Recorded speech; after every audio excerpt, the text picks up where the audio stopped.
Hi, this is Margo. This is Wednesday, November the 6th, 2019. And due to popular demand, I am resuming reading of Immanuel Velikovsky's Mankind in Amnesia. This was his final book that was published after he died. He was a Jewish psychiatrist, psychoanalyst. He was a historian. He was born in Russia. He moved to the United States in 1939 to New York and died in 1979. Many people are quoting his works because they're finding them very relevant. He wrote Worlds in Collision and a whole bunch of other books where he talks about the collective unconscious of our race and how we store the memories of being wiped out time after time after time. We store these memories in our unconscious, and now as we're approaching the end of the age, these memories are being triggered.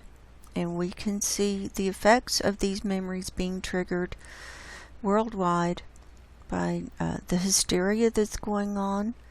People just feel like they're coming out of their skin. They don't know why. It's a whole thing. This is part 5 in this series. We're starting with chapter 2. If you have not listened to the first 4 parts, I recommend you go ahead and listen to those so you can get up to speed. I'm putting all of these in a playlist on my YouTube channel called Mankind in Amnesia. So I apologize that it's been so long since I've done a reading, but as you know, I've been tied up with other things, and now my time is freeing up a little bit more, so I'm coming back to this, and I hope to finish the book before we are not here anymore, and if I don't, we don't. So, chapter 2, To Know and Not to Know. I was compelled by logic and by evidence to penetrate into so many premises of the House of Silence. I freely admit to having repeatedly caused fires, though the candle in my hand was carried only for illumination. A Reconstruction of Events. The repeated destructions of the world, which happened as far back as the recollection of man can reach, and especially the last destructions, impress themselves on the memories of various peoples around the world in a manner not to be wiped away. In my published books, I offered a reconstruction of some of these events from the historical past, a reconstruction built upon studying the human testimony as preserved in the heritage of all ancient civilizations,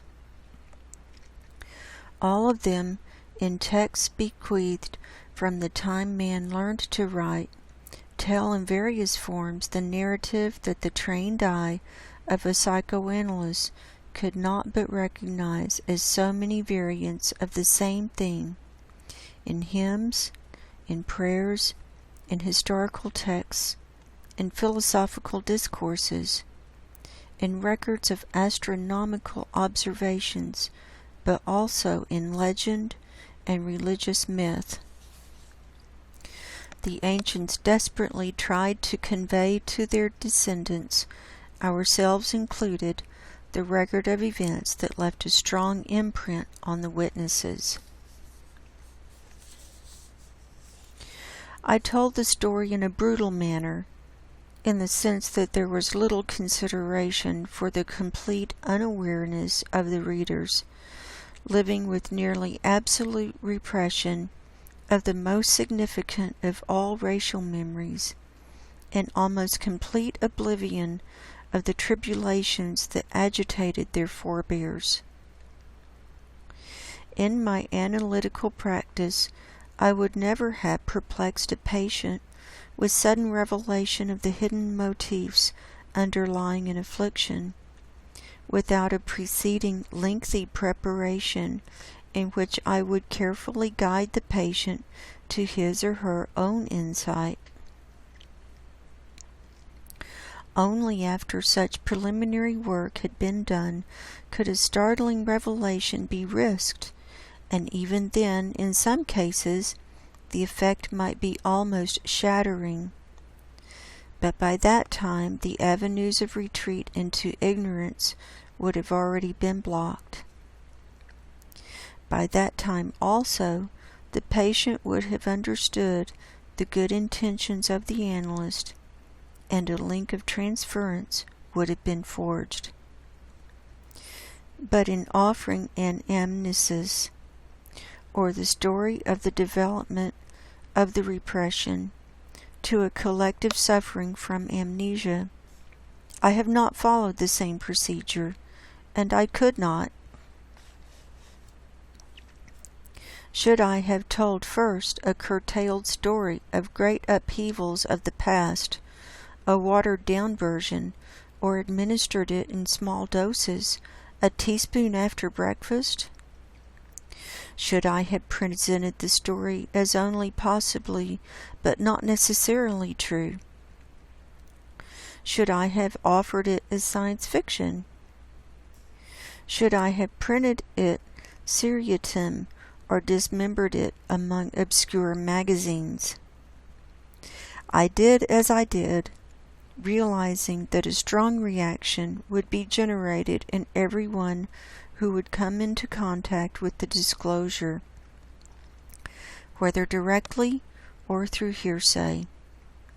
In some, the reaction would take the form of vociferous denial, protest, accusation, and the organization of opposition.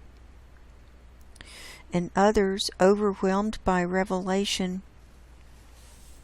there would be an equally strong reaction of acceptance, acclamation, and a rush of missionary zeal to convert others. The demarcation line that divided the camps ran with hardly any deviation between those who did not read the message published as Worlds in Collision in 1950 and those who did. Those who did not read it had, nevertheless, very outspoken views. They knew everything by way of reviews, debates, and gossip, while a spontaneous reaction forbade their reading the book itself.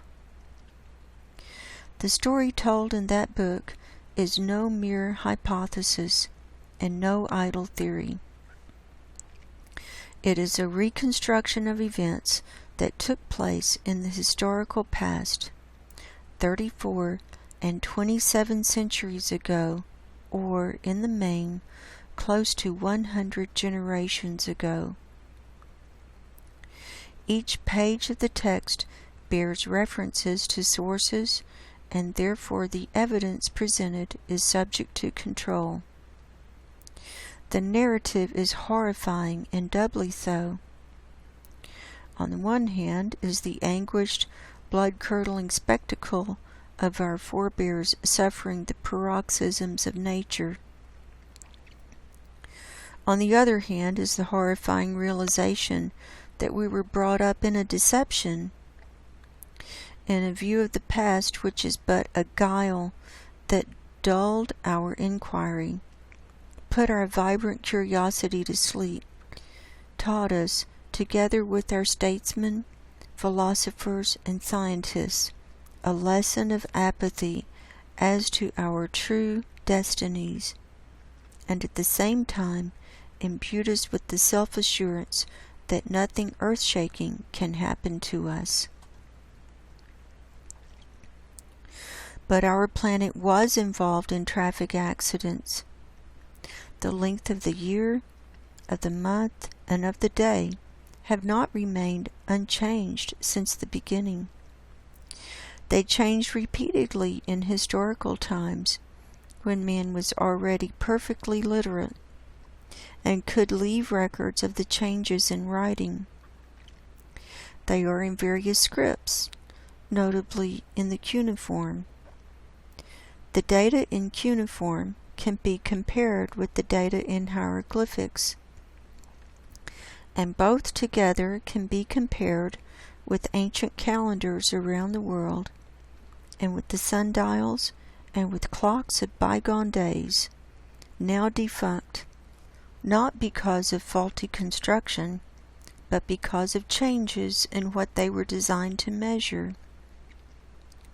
These data can and should be examined in the light of historical records, and then should be investigated with respect to the meaning of sacred texts of every ancient religion, texts abundant in passages dealing with cosmic upheavals and with the legendary treasure of antiquity.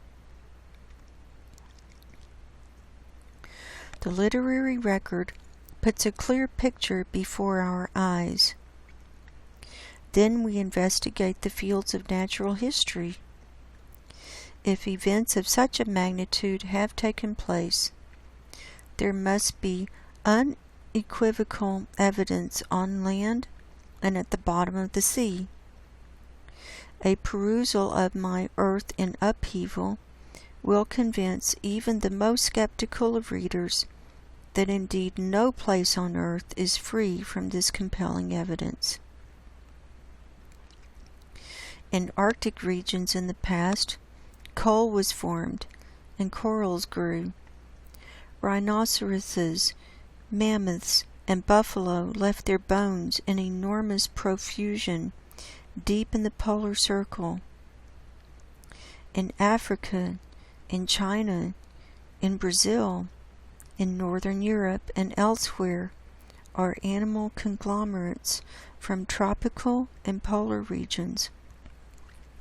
Polar bears, Arctic foxes, tropical snakes and crocodiles. Brown coral, lignite, is found to contain insect forms and plants thrown together from regions as far apart as Norway, Madagascar, and Brazil. Mountain ridges rose to their present height in the age of man. Even well-advanced men, and every exploring team returning from one of these major mountain chains, the Himalayas, the Caucasus, the Alps, the Andes, reported with astonishment this discovery of extreme recentness. As I said, the story was brutally told, and there could only be a strong reaction expected from such an analytical blunder, and indeed there was. Yet the liberating value of overcoming a repression of racial memories is much greater than the chance of psychological harm. The remedy lies in starting to teach my historical reconstruction in the schools, actually in the early grades. Thus there would be no conflict with views deeply rooted in the school textbooks of today. The process of reacquisition of the memories of ancient traumatic events will be much smoother, and the shock, if any, will be thoroughly beneficial. These facts of life need to be communicated early in order to free them of the element of secondary shock, the primary shock having been experienced by our ancestors in proximal circumstances. To know and not to know. Freud wrote of two psychological reactions to a trauma. Quote, "The effects of the trauma are twofold, positive and negative. The former are endeavors to revive the trauma, to remember the forgotten experience, or better still, to make it real, to live once more through a repetition of it. These endeavors are summed up in the terms fixation to the trauma and repetition compulsion, unquote. About the other reaction, Freud wrote, quote, "The negative reactions pursue the opposite aim. Here nothing is to be remembered or repeated of the forgotten traumata. They, the negative reactions, may be grouped together as defensive reactions. They express themselves in avoiding issues, a tendency which may culminate in an inhibition or phobia. These negative reactions also contribute considerably to the formation of character. Actually, they represent fixations on the trauma no less than do the positive reactions, but they follow the opposite tendency. The symptoms of the neurosis proper constitute a compromise to which both the positive and negative effects of the trauma contribute. Sometimes one component, sometimes the other predominates. These opposite reactions create conflicts which the subject cannot, as a rule, resolve," unquote. Isaiah.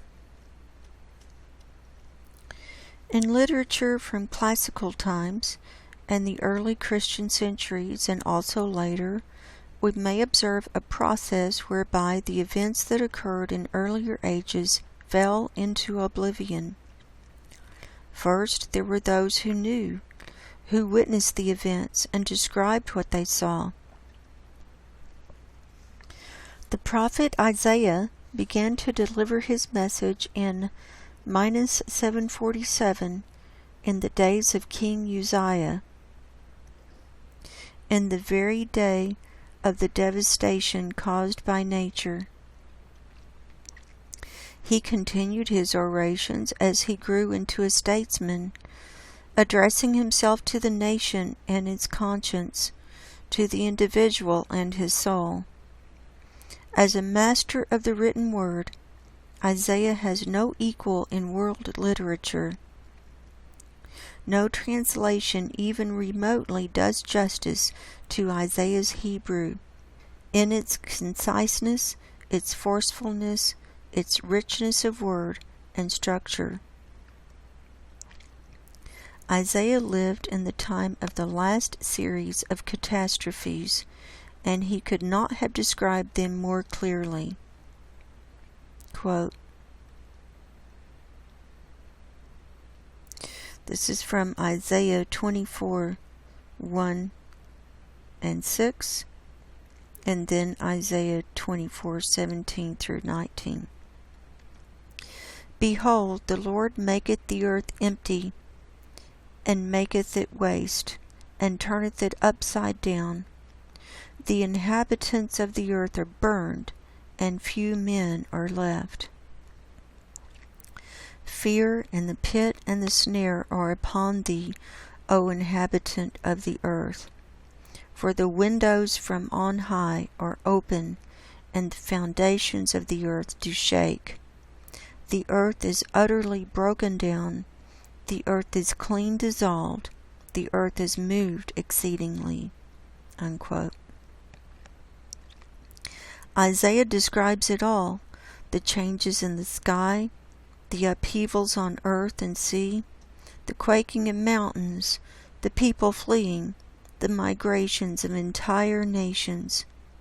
The book of Isaiah, together with the writings of other prophets in the Old Testament, has been read by millions of people through all the generations since its composition.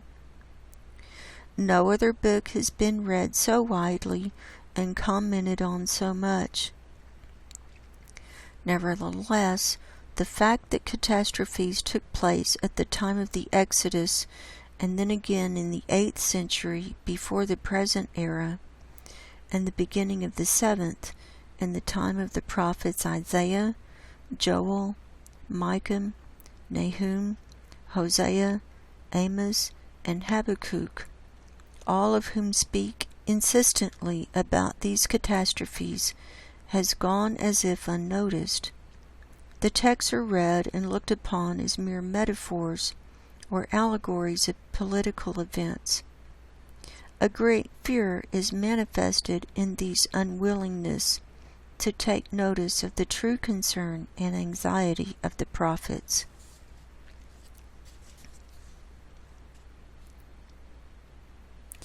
Early attempts at rationalizing.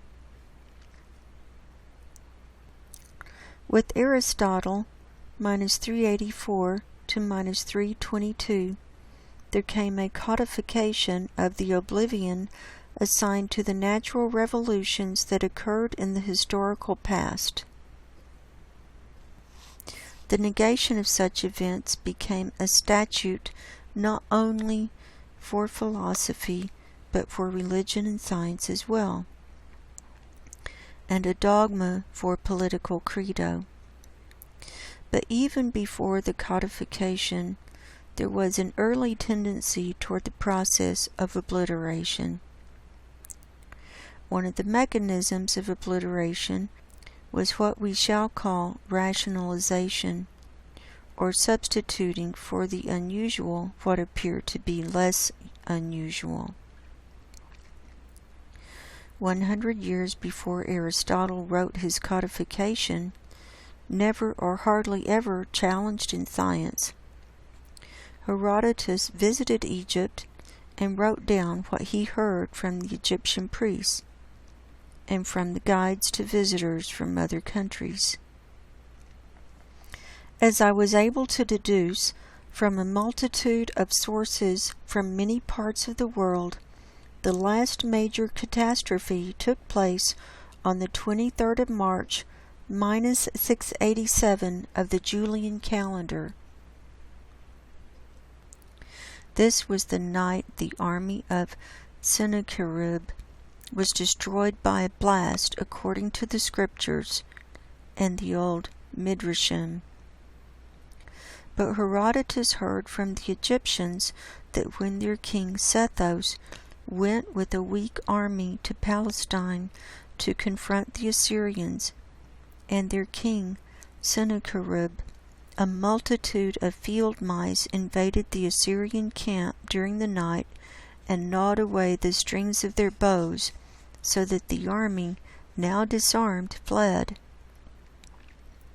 Herodotus also added, quote, "And at this day a stone statue of the king, Sethos, stands in Hephaestus' temple, and a mouse in his hand, and an inscription to this effect, 'Look on me and fear the gods,'" unquote.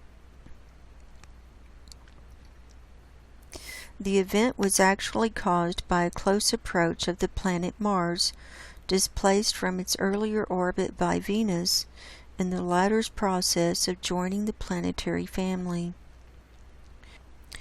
Although the Chinese records for the night of March 23rd, minus 687, tell of a star falling in a rain of shooting stars, the scriptural and more detailed midrashic sources speak of a fiery blast, the warrior's breath having been extinguished, their clothes, however, having remained unconsumed. The event itself was accompanied by a very loud noise. In Worlds in Collision, I offered the surmise that if for some reason the charge of the ionosphere, the electrified layer of the upper atmosphere, should be sufficiently increased, a discharge would occur between the upper atmosphere and the ground, and a thunderbolt would crash from a cloudless sky. Such an event is not legal in Aristotelian or uniformitarian thinking, Therefore, it not only could not have taken place, but should not even be mentioned. Yet its replacement or rationalization by the story of invading hordes of field mice who in a single night selectively gnawed away the strings of the bows, the Assyrian army watching the disaster and succumbing to it, this kind of rationalization does nothing else but strain the imagination.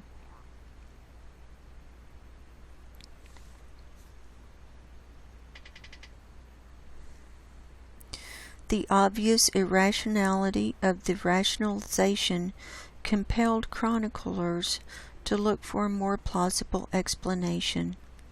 Since it is known that bubonic plague is transferred by rats, the mice were replaced by rats, and the army of Sennacherib, it is explained in books on history and theology alike, perished from bubonic plague.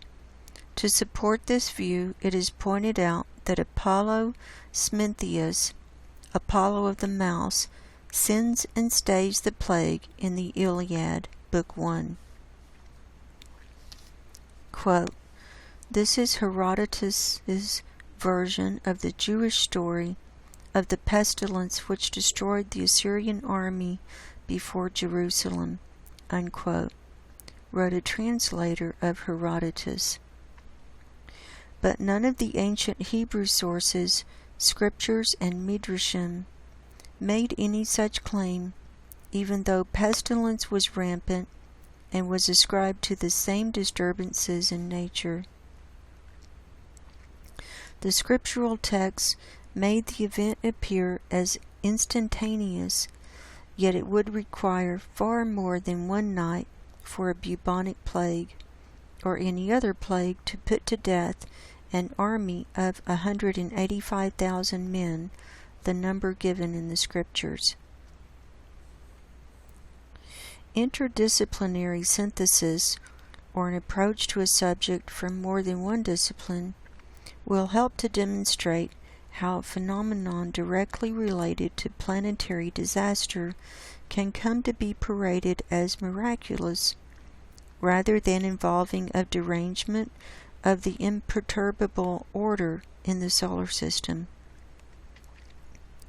Thus, in Worlds in Collision, in a later chapter, I narrated a tale told by the Menominee Indians and Algonquin tribe.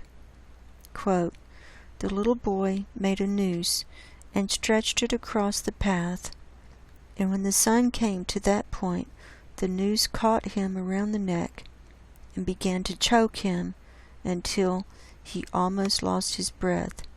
It became dark," unquote. The sun cried for help, but no one who tried could help. Quote, "The thread has so cut into the flesh of the sun's neck that they could not sever it," unquote. Then, quote, "the sun called to the mouse to try to cut the string. The mouse came up and gnawed at the string, but it was difficult work because the string was hot and deeply embedded in the sun's neck. After working at the string a good while, however, the mouse succeeded in cutting it, when the sun breathed again and the darkness disappeared. If the mouse had not succeeded, the sun would have died," unquote. Now we have before us two stories in both of which the Savior is a mouse gnawing a string. But in the Indian story, the string disrupted the movement of the sun. Have the two stories perchance no relation one to another? In Herodotus, the famous sentence telling the great secret he learned from the Egyptian priests, that since Egypt became a kingdom, the sun several times changed its wonted path, is found in no other place in his history except immediately, actually abruptly, following the story of the debacle of the army of Sennacherib. The same sequence is found in 2 Kings, The story of Sennacherib in chapter 19 is followed in chapter 20 by the account of a disturbance in the movement of the sun. The sun's movement retreated on the solar clock 10 degrees. We can learn from these three variants, the one told by Herodotus in the name of the Egyptian priests, and the second told by the Algonquin Indians, compared to the third preserved in the scriptures, Isaiah 36 through 38, 2 Kings 18 through 20, and 2 Chronicles 32. How man disfigures the past to purge it of anything that violates his need to have harmony and stability, to have, quote, the heavens themselves, the planets, and this center observe degree, priority, and place, unquote.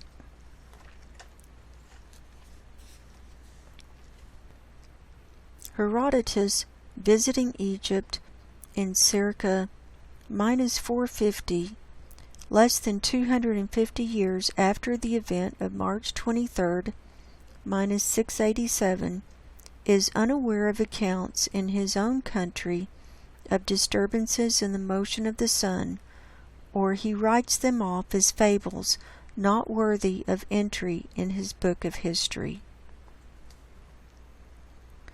Egyptian priests, though, knowing of the repeated reversals of solar motion, confabulated the story of field mice that gnawed the bowstrings, dissociating the event of Sennacherib's debacle from any disarray in the solar motion. The American Indians preserved the memory of what took place when the distended atmosphere of a celestial body took on the form of a quadruped releasing the sun, appeared as if snared on a long string, but they made the snarer a little boy, thus depriving the story of its true dramatic elements. Other tribes, especially of the South and North Pacific, ascribed the snaring of the sun to a demigod. The accounts are presented in Worlds in Collision. By contraposing this material, we may learn also why Apollo of the Greeks carried a descriptive adjective, Smithnius, of the mouse, and come closer to the understanding of Apollo himself. But the main thing we may learn is that the process of rationalization set in only generations away from the events that disturbed that which should never be disturbed. And that's where we will end today. We'll pick up with his discussion of Plato next time in chapter 2. I hope you're enjoying this series, and I'm glad to be getting back to it. This book was very important in helping me understand putting together science and religious texts and cultural things from around the world, and realizing that we've been here before. We've been at the end of the age before, but I believe we're at the end of all times. But that's for you to ponder for yourself. And so, until next time, my name is Margo. My website is margoshealingcorner.com. Right now I'm focusing on reporting on abrupt climate change, aka abrupt climate disruption. I'm really focusing in on methane and Arctic sea ice, and looking at how the unraveling of society and the earth is happening faster and faster and faster. I also look at earthquakes. I'm also reading religious texts, specifically the Bible, and discussing that as I see fit. But I've also become closer to God and Jesus in the last year and in my walk. And I'm realizing that as we are in the end times, we all need to get our spiritual houses in order. And if we do this, then this amnesic memories, the traumas from the past, can be quelled, because our only hope for salvation is spiritual, not physical. It's a spiritual salvation that I believe comes from our Lord Jesus Christ. So until next time, God bless you, go in peace, and I will talk to you soon.